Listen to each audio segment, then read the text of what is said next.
Hi, my name is Ron Evans. Thanks for joining us on our YouTube channel again. We're coming to you from the great city of Austin, Texas. We are a family of commercial real estate companies, including CADRE Construction and CADRE Development. We also have an architecture firm called Bluefin Design and a real estate brokerage company called Kudu Realty Partners. Also own a flooring company called Paramount Company and Floors. All those companies help sponsor these videos. We hope you like the content. We try to make them educational and entertaining at the same time. Cover a lot of topics here. And we're going to talk today with my business partner in all of these companies, Charbel Dahdah. Thanks for having me. Appreciate being here. Well, I made you be here, so thanks for being. So yeah, we're going to talk today about financing a commercial real estate project. Mm-hmm. Now, Charbel runs our commercial construction company in addition to all the other roles he plays in our development company and our architecture firm. But so much of your time is spent in the GC world as the builder. It's odd that we would be talking about financing from a general contractor's perspective, but they overlap a lot for us. Absolutely. Yeah. So let's start kind of with the traditional financing through a bank. As a general contractor, what role do you see us playing in helping them, our client, get their financing lined up with a bank? Yeah, good question. I'm going to have to move one hat and then put the other hat on just quickly. Move hats freely. But I think the answer there is we initially get involved on the pro forma phase as we help our clients build these pro formas that will be turned into the bank. You know, there has to be some metrics, some facts that really a GC has through experience of what this thing is going to cost. And quickly define pro forma as it relates to not just the construction, but the whole thing. What is that? What's a pro forma mean? Pro forma, essentially look at it as a business model all slapped into a couple sheets of paper, essentially a very, very methodical spreadsheet that's put together that shows all of your uses and sources. It shows you all your costs and your revenues and how this asset is going to be paid off to the bank. How much equity can you raise, and then how much debt do you have to raise and leverage? Would a traditional general contractor be involved in that pro forma other than just creating a general contracting budget? No, I don't think a traditional general contractor really gets involved on the early financing side, which is a great testament to what we do because we wear these multiple hats. We like to get involved early on to help facilitate and help really show our knowledge in the financing world, the real estate world, and the construction world, and how that ties into place, but from the initial step. So what are some items on a pro forma, for example? If we're helping a client create a budget, and they're going to give that budget to their bank, and the bank's going to base that loan then on that budget and that pro forma. What are some items that might be on a total view pro forma that are missed on just the construction budget? Yes, on a typical pro forma, you're going to have your simple. What is the land acquisition? The land basis, the land basis. What's the shell going to cost? What's the interior going to cost? So the general contractor, with a simple phone call, sure, can get you a gauge on what this building may cost, this site work may cost to develop. What a lot of general contractors, I don't know any that do come into play, would not understand really the soft side. What are your soft costs going to be? That's not only just your permitting, but your design costs. What does it take to hire? What is it going to cost to hire a civil engineer for this facility? What does an architect cost? It's your interest, your carry costs, your legal expenses, items that really build up in a pro forma that really show the true picture of what this thing is absolutely going to cost outside of just the construction costs. So one of those that I'm not sure if you mentioned it or not. Sorry, I know you listed 4 or 5 impact fees. What's an impact fee, and how can that impact a budget? Yeah, every city is going to define impact fees separately or differently. we have a large development that we are joint venturing in the great city of Bee Cave, just southeast of Austin. So anybody not from Texas is going, there's really a city called Bee Cave. It is. It's a beautiful city, and I live just outside of it. But the city in Bee Cave prices their impact fees a little bit differently than another city that we're developing in called Leander, Texas. Down in Bee Cave, you have what's called a LUE, and your site is selected and based off of how many LUEs you have. So not only are you paying permit fees, but you're also paying for LUEs that you may or may not have on your site. Now you go up to Leander on one of our other developments, you're paying what we call their impact fees. Those impact fees don't include a LUE, but it includes the cost of what this impact fee is going to run for based on the meter sizes. So water meters and so on. So Bee Cave may price it up a little bit differently. So impact fees, somewhat of a loose term from city to city, correct? But so we're spilling out of the general contractor budget. Again, I think that's why I really want to point this out. And we're helping because of our development experience, both as a developer for hire, a third-party developer, and for the projects we develop for ourselves. We're looking at the budget holistically. Absolutely. Again, this is about financing. So the bank needs to know how much money do you need. The client or we need to know how much equity do we need? What's that down payment look like? So we're spilling out into things like, you mentioned architects and civil engineers. You said interest. You meant construction loan interest, right? Absolutely. And impact fees that could be $40,000 on a single 8,000 square foot building. They're not budget friendly. No. And that's the kind of stuff you really need to know. So we come with that approach of what does the entire budget look like to go to your bank and now get this loan? What's happened to banking though? Traditional banking. I know there's SBA loans and conventional loans. There's others, but let's just talk about those to begin with. What's happened to the interest rates and the equity requirements on? I think everybody knows about interest rates, right? Yeah. Unfortunately, post-COVID, I guess if you will, there's been a lot more scrutiny on commercial real estate loans and lending, where it has become a little bit more tougher day by day to get a loan and acquire a loan. You may have the financials for it, but does the pro forma merits, the bank putting in X amount of millions into the deal, and is the exit strong enough for the bank? Right now, we're seeing what we call loan to value, where before we could obtain an 80% or 80 LTV.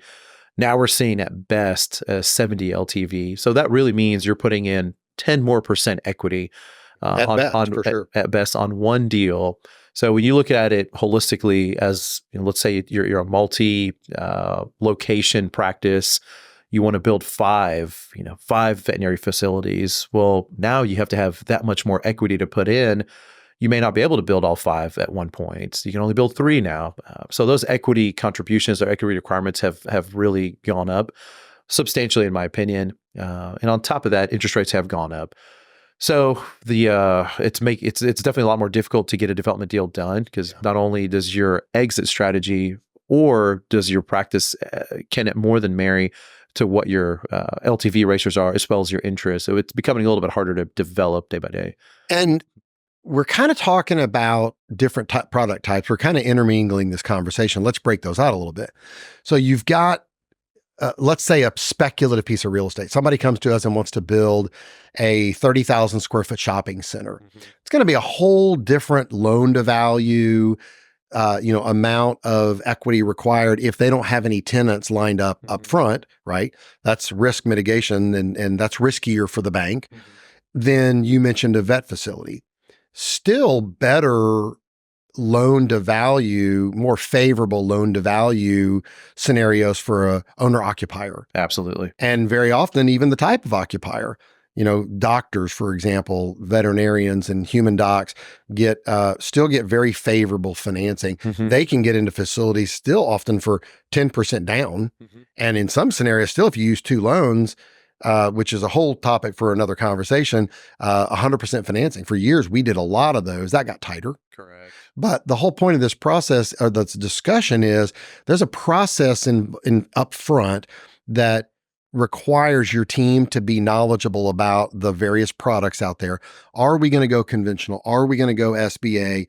What are the pros and cons beyond just what the bank is telling me? How does it match up with the product type we're going to develop and build for our client? And that's all very important in those early pre-construction, pre-development phases. Correct.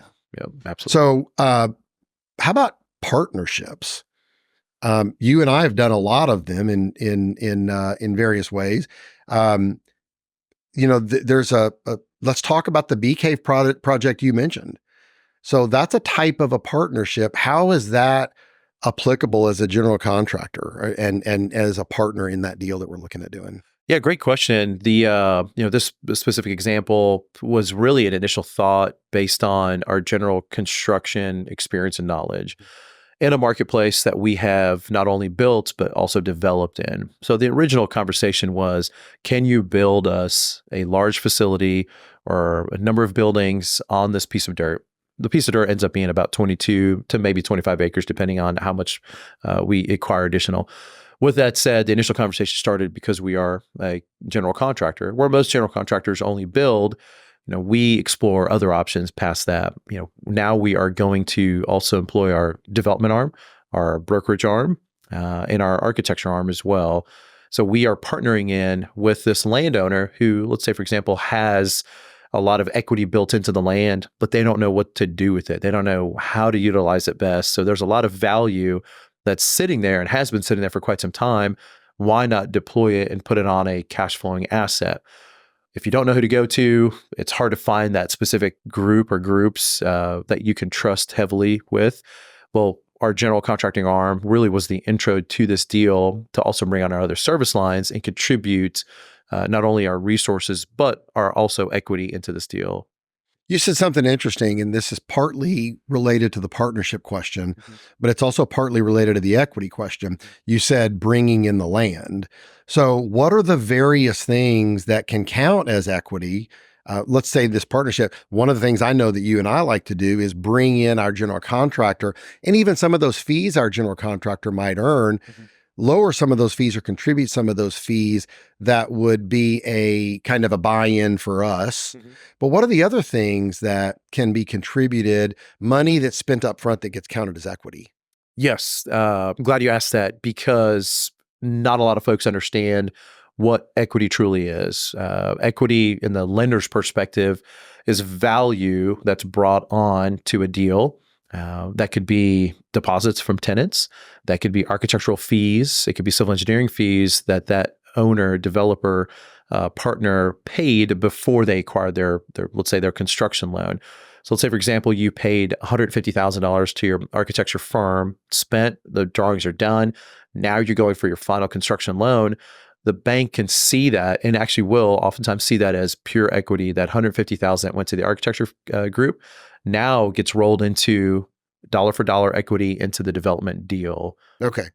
So it's no different than if that money had been put on up as earnest money at the title company, Exactly. for example.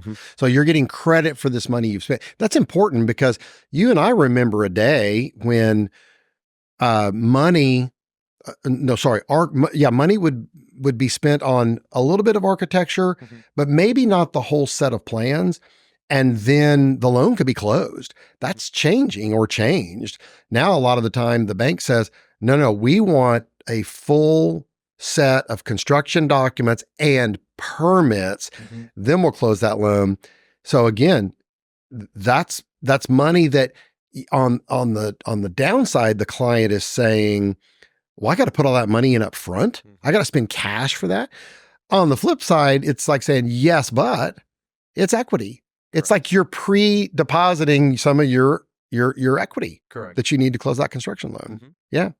And so what else might, let's talk about in that case of the Bee Cave project, a joint venture. There's a lot of alternative financing options. There's REITs, there's crowdfunding, there's private equity, mezzanine debt.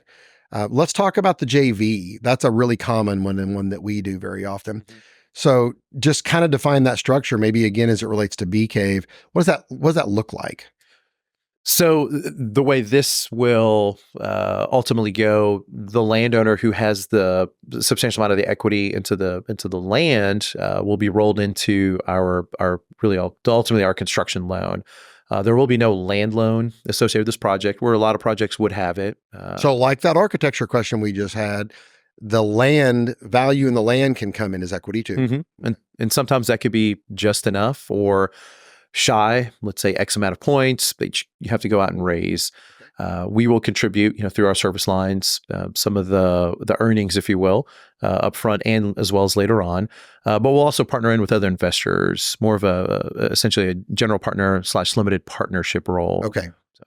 So GPLP, and there's a joint venture. So it's like a lot of people are coming in with different skill sets and different forms of equity to be a joint venture partner in the project. Mm-hmm. Correct. Can doctors, let's say, or business owners approach a project in a similar way? I'm kind of thinking of the development we're doing in Buda, Texas, which is just south of downtown Austin for people who don't live in this area. Kind of walk through what that would look like if it's maybe an owner occupier, not the Bee Cave deal, which is really done as a project for investment and for leasing out and selling. But what would it look like if it's an owner occupier involved? Can we joint venture with those? On a multi-build, typically we'll, I guess I'm try to figure out how I'm about to say this, other than we love partnering with docs, or it really doesn't have to be docs, entities that want to acquire a piece of dirt that may be a little bit too big for them. Okay. Let's hypothetically speaking, this actually not hypothetical, this is actually realistic. Yeah. The project in Buda, thank you for putting that out there. This is a multi-building site. So the doctor group, the ownership group, is really interested in owning this one building. They want to get their practice up in the air. They want to start curing animals and billing out for that and receiving cash for replacing whatever happens. Exactly, whatever happens in that building. A lot of medical groups or a lot of practices don't really want to take the risk on of developing, leasing onto that site outside of what they really absolutely need. So what we'll do is we'll typically joint venture and create a partnership with this group where we will take the risk out on the rest of the dirt. This one, being in Buda, this medical group definitely has the option to stay in the deal or just sell us the rest of it. Sure. Or partner into the whole deal. But the way we're looking at it is we come in, we'll partner with them. If the doctor group and the medical group does not want to own anything outside of what their four walls need and sustain for their practice, then for their practice specifically, we'll go out and we'll lease up and sell the rest of it. Yeah, simply speaking. So that's interesting, because let's go back to the very start, the very first thing you said. It's really about a lot of the times that one of our clients is looking for a piece of land for a particular owner-occupied facility. And it would be this is a financing conversation. So in addition to the fact that they might find a piece of land that's just in the real world too big, right? It's too many acres. They need 2 acres and it's 6 acres. There's also a financing issue that goes with that. It's going to be problematic for them because you don't want to buy 6 acres and put your facility that only needed 2 right in the middle of it and not use the remaining 4 acres. There's a term in real estate called highest and best use, and that's not it. So the theory is you put as many square feet as you possibly can put on a developable site. So that's what you gave the intro to, that is they've got a piece of land that's too big for them. Exactly. And that happens all the time to us. So we're a solution, not only as a general contractor, but as a JV partner. So now we're going to ease that financing challenge they have by saying, we really like the site. We have to like the site, right? It's got to be good for other commercial uses, but we really like the site. You like the site. Let's go out and buy it together. Now we've put a partnership together and we're going to divide it up. We might divide it into actual legal lots, develop and build the back piece for their medical facility. And maybe we, like you said, we just own those frontage pieces and we turn it into a strip center or an industrial project or what have you. But sometimes we've had deals where they want to stay involved with us and be part owners in that next phase of the development. And we're flexible. We love doing that. Correct. But like you mentioned, a lot of that started as somebody talked to us about being a GC. Yep, that's correct. They just said, we want you to build it. Great, check, yes, done. Now we found a site that's 3 times bigger than they need. Absolutely. We talk about, as you mentioned, best use for that dirt. We also like to talk about the medical group's best use of their time. Doctors and technical professionals out there utilize their time by doing what they were highly trained to do.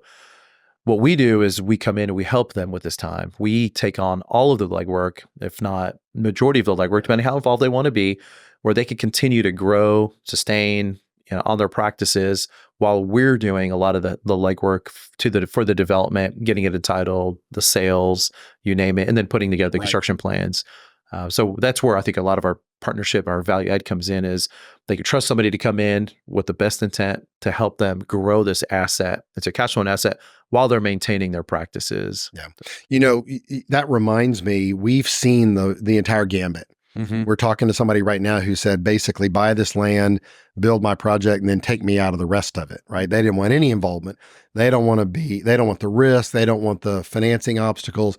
And again, back to financing, there's a challenge there. Like you mentioned, that they need to run their practice. Mm-hmm. And very often they'll look at their practice and they'll say, that's the best use of my money. Exactly. I don't need to be facing a potential cash call for a development that's unrelated to where my dermatology building went. Mm-hmm. But we've seen the other end of the spectrum, speaking of dermatology. Yeah, boy. Right? You know where I'm going with this. It was a great experience. We had a dermatologist that we worked with in the Austin area who had sold his practice and had some financial, he had some cash sitting in the bank from this sale, but they needed now, he was going to stay on to run the practice. Mm-hmm. And they needed a 10,000 square foot ground up facility, big dermatology office. And we found a piece of land that could hold 40,000 square feet. And we asked him that question, do you want us to do this or do you want to do that? And we almost always get, no, I want you to do this, right? He said, no, I want to do it financially. Financially, correct. Financially, he wanted to do it. And he had the money to do it. So he bought the land. We didn't joint venture with him at all. Mm-hmm. He had the cash to do it. He had the borrowing capacity to do it. But he hired us to develop the site, be the general contractors and build it, Mm-hmm. and then turn around and lease it up for him. And we leased that project up. I think there's one little tiny sliver left. It's always that last little piece that aggravates you the most. And now that's passive income for him, and totally opposite end of the spectrum. He was very involved in that. He had to make decisions on leases. He had to make decisions on architecture, on the deals that we offered to tenants.